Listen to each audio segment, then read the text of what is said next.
Hello. Hi, I'm Lloyd. Today I'm going to talk about novel ionizable lipids and the library of novel ionizable lipids that we have at Precision NanoSystems that we've developed. This presentation I'm giving on behalf of Anita Thomas and P&I's research and development team. Yeah, so we're accelerating tomorrow's medicines, and they are genomic medicines. And these therapeutic modalities have a broad application into prevention and treatment of diseases, including infectious disease, rare disease, and cancer. Okay, so currently there's a number of genomic medicines employing lipid nanoparticles in clinical trials. By modality, most of those are vaccines, about 65% of them, and that's not surprising given the interest in developing vaccines for SARS-CoV-2. Gene therapy makes up 24% currently of ongoing clinical trials. And by therapeutic area, you're seeing about 50% of the ongoing clinical trials using lipid nanoparticle technology for infectious disease, where about a quarter is for oncology and another quarter is for rare diseases. Genomic medicines basically need a delivery system. And in this case, you can use viral delivery, but we're concentrating here on lipid nanoparticle delivery. So you have here on the left a lipid nanoparticle that basically forms the drug product with the encapsulated nucleic acid. And there are various routes of administration, such as traditional intravenous, intramuscular, and subcutaneous, but also formulations have been developed for nasal administration, oral administration, and also transdermal and topical. So there have been 3 clinically validated lipid nanoparticle medicines. In 2018, a short interfering RNA lipid nanoparticle on Patro formulation was approved for TTR amyloidosis. And in 2020, obviously, as that's pretty well knows, there were 2 approvals for mRNA LNP vaccines against SARS-CoV-2 from Moderna and from Pfizer-BioNTech. So genomic medicines have become a reality, and we're very excited about the next wave of transformative therapies. We can see that genomic medicines can silence genes, they can express genes, and they can edit genes.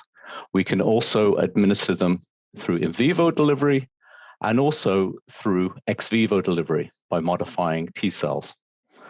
The lipid nanoparticle technology is really based upon an ionizable lipids, and we're going to be talking a lot about that in the rest of the presentation. But there's also other lipid components that make up a lipid nanoparticle. And importantly, although I'm not going to talk about it today, scalable manufacturing is very, very important. And a good way to do that, and we think maybe the best way to do that, is using our NanoAssembler next generation microfluidics technology. So more about our lipid library, our proprietary lipid library. So in our GenVoy lipid library, we have over 120 novel ionizable lipids. And this forms the basis for developing new formulations that have compositions that are optimized for vaccine, gene therapy, or cell therapy applications. Also, there's great potential here to use this library for extrahepatic delivery.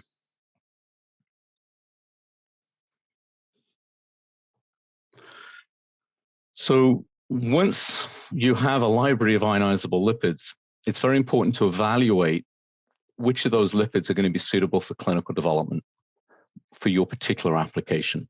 So the formulability of the ionizable lipid is very important. Its solubility, its pKa, its net charge of physiological pH, and stability are all very important. Biological properties such as toxicity, in vivo immune stimulation, whether that's desired or undesired, pharmacokinetics and biodistribution, and performance compared to a benchmark lipid are also very good to get a solid understanding of the biological properties. And lastly, when you're moving towards scaling up to support a clinical trial, understanding the chemistry, the number of synthesis steps involved to make your ionizable lipid, the impurity profile of that lipid. And we've seen that impurities can actually change the biological performance and stability of mRNA lipid nanoparticles. Also looking at ease of scale-up and purity and yield, which are more to do with the cost of goods, but that will become significant later in clinical trials.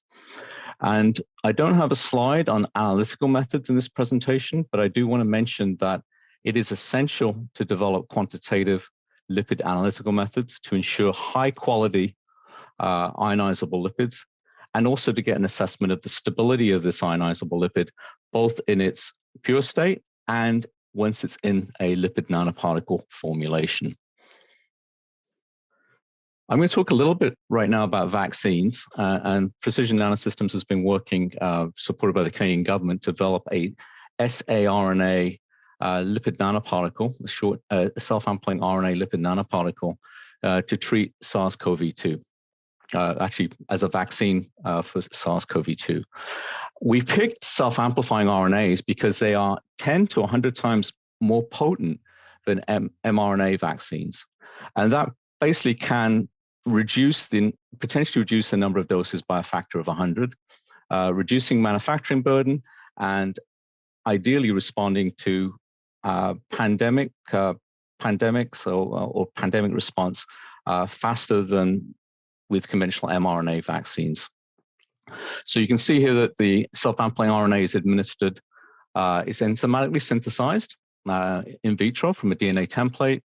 It's administered intramuscularly here, and it will amplify itself within the target cell and expresses and have a durable antigen, vaccine antigen. So we are pursuing that with the Canadian government. There are other companies also looking at self-amplifying RNAs, such as Replicate.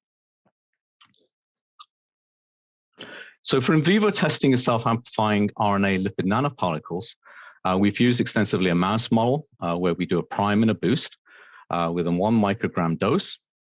And at 3 weeks, we take sera and measure SARS-CoV-2 specific IgG levels, looking at cytokine measurements and neutralization assays, and isolation of splenocytes.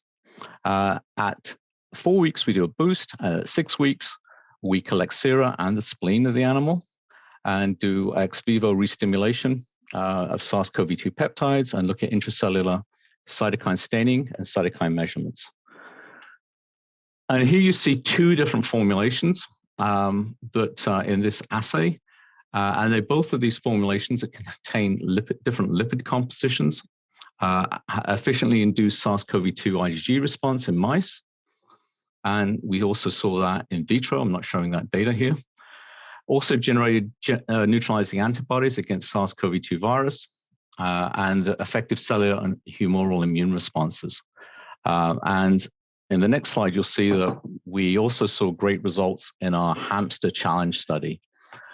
So we're seeing in the Hamster challenge study that the vaccine candidates made with our proprietary ionizable lipids protected hamsters quite efficiently or quite effectively from weight loss, prevented increased lung weight in those animals, again showed specific IgG antibody responses and neutralizing antibody titers, and also reduced SARS-CoV-2 viral loads in basically nasal washes from these animals. Recently, we've shown that we also get a very nice response, eliciting high IgG levels in our non-human primate model, rhesus monkey model, where we are priming at 5 micrograms, taking sera at day 21 and day 42, boosting at day 56, and then collecting sera at day 70. Again, for all of the formulations shown here, we saw high response after the prime, and then an increased response after the boost. Our lead formulation, our lead self-amplifying RNA lipid nanoparticle vaccine formulation for SARS-CoV-2, we are seeing good long-term storage. We have 12 months of stability data right now at -80, where particle size and encapsulation efficiency are maintained, but also the biological activity is maintained over storage, again, using a mouse model and measuring specific IgG levels. So we're seeing here that we've actually taken our library and subsequently evaluated a number of our ionizable lipids in this library. And we're showing that many of these lipids in the library are extremely effective for vaccine applications in our SARS-CoV-2 model. We're excited about that. I think additional work has been done to evaluate which of these lipids are better for which particular vaccine formulations. But they all compare very well with the ionizable lipid that's used in the Moderna vaccine, as you can see in the far right of the table of the graph. I'll talk a little about gene therapy here, and we're using erythropoietin or EPO expression as an example for protein replacement therapy. And we're showing here that we're getting pretty good EPO expression in mice with, again, a range of these ionizable lipids that we've developed here at PNI. So this is a dose of 0.5 milligrams per kilo, where we basically inject mice IV with a lipid nanoparticle, and we're getting EPO mRNA expression.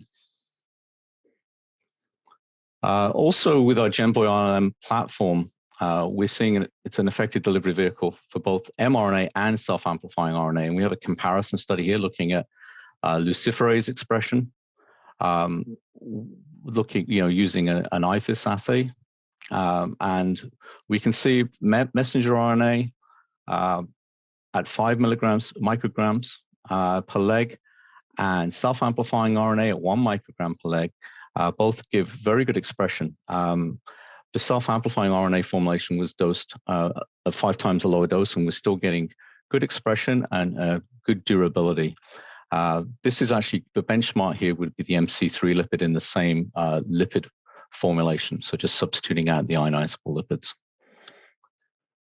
Talk a little bit now about gene editing. And it's a very exciting time for gene editing. There's 2 companies, Intellia, that's using CRISPR to reduce transthyretin amyloidosis. And they have a phase 1 clinical trial that's showing very promising results for treating transthyretin amyloidosis with a single treatment. Previously, this has been done with short interfering RNA where multiple treatments are required, but the promise of treating a disease and curing a disease with a single treatment is very, very exciting. And here what I'd like to show is that PNI also using the principle of co-encapsulating Cas9 mRNA with guide RNA into a lipid nanoparticle can actually reduce levels of TTR in the blood. And we've done that with various ionizable lipids, and they all seem to be able to give good reductions of TTR protein in mice with approximately 75% reduction. And this is at 3 milligrams per kilogram. So another company, Verve Therapeutics, is using base editing of PCSK9 to treat hypercholesterolemia by lowering cholesterol levels. Verve have an ongoing clinical trial in progress and have published proof of concept data in non-human primates. Again, lipid nanoparticles co-encapsulating a guide RNA and a Cas9 RNA, and basically injecting mice that already have hypercholesterolemia and looking at persistent PCSK9 protein reduction and serum LDL reduction with a single dose. So again, very exciting. And Precision NanoSystems has done a little bit of work using a combination of base editors and guide RNAs and a single and double dose regime, again at 3 milligrams per kilogram, and showing the applicability of the potential of our own proprietary ionizable lipids to reduce PCSK9 levels. Another area of genomic medicines that has, a huge potential for mRNA LNP based therapies is cell therapy. And there have been some obviously approved drugs, Chimera and Vescada, basically taking engineering T cells and then administering those to the patient. So taking a blood sample from the patient, isolating those T cells, taking those T cells and then genetically engineer them with CAR, and then re-administering to the patient. So we see LNP as a lipid nanoparticles as another way, and a very promising way of delivering nucleic acid therapeutics to ex vivo to patients. So we've done quite a lot of work at this at PNI, and we have now an off-the-shelf T-cell LNP reagent as part of our GenVoy platform for accelerating T-cell therapies for people interested in working with T-cells.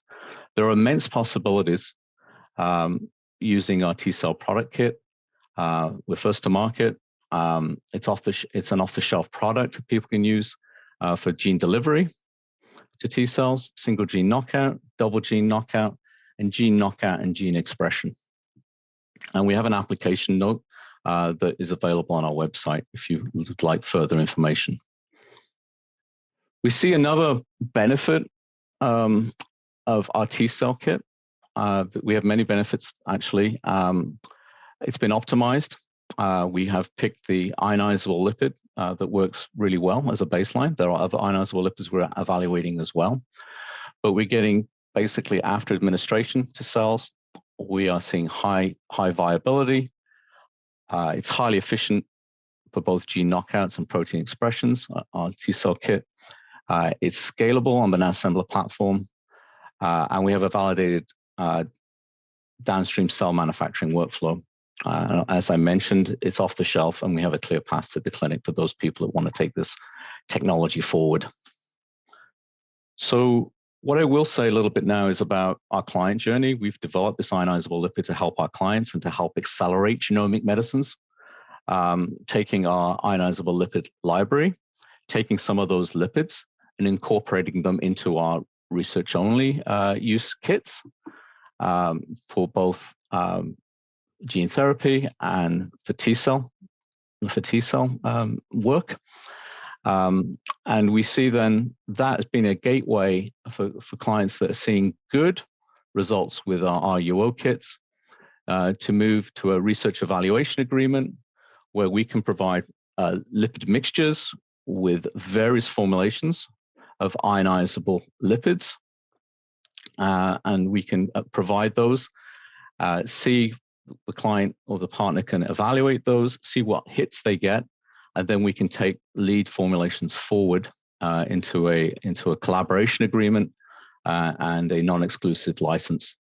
And then that will feed into my team. I lead the biopharma services team at PNI. We could then perform scale-up, process development, and tech transfer to enable the manufacture of tox and GMP batches. So, the importance of our lipid library is really to take from discovery and early preclinical these promising formulations containing ionizable lipids all the way to clinical production. So this is my sweet spot, the biopharma services piece. But you can see here how the lipid selection for your genomic medicine is something that we can really provide a lot of help with and assistance. We can provide lipid formulations containing novel ionizable lipids that are fit for purpose through our GenVoy reagents and our novel lipid library. And that will feed into the basically upstream processing part of the process where we can use our proprietary next-gen microfluidic mixing, using our nanostember instruments and systems to make particles of the desired properties and size, and then maintain those properties with downstream processing using our partners, our sister operating companies' technologies for tangential flow filtration, sterile filtration, and fill finish. So for the tangential flow filtration, using the Pulse ATCA system, sterile filtration, for instance, using PAL or Cytiva sterilizing filters, and doing basically, which is very exciting. I wish I had a slide on this to show you, but if you want more information, let me know. Doing basically using Cytiva's robotic vial filling system. It's an isolator-based system, and it's very nice. You know, the work of 3 or 4 people can be done by one person in a very controlled and a pre-programmed and a very reliable way. So very excited about the combined expertise that P&I has working with our sister operating companies and really being in a position where we can accelerate the development of genomic medicines, really helping drug developers go to the next step, get into the clinic and beyond. Lastly, I'd like to mention again the Genomic Medicine Biomanufacturing Center. We're building this facility in Vancouver, not far from our current headquarters. It's going to be opening in 2023.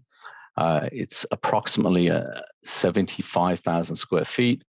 We're going to have research labs, and we'll have a clean room. One of the floors will be dedicated for GMP manufacturing. We'll have clean rooms for drug product, drug substance, and a full QC testing lab. So this will be available for client drug product manufacturing, and will actually save time because right now we are performing technology transfers of formulations to other CMOs.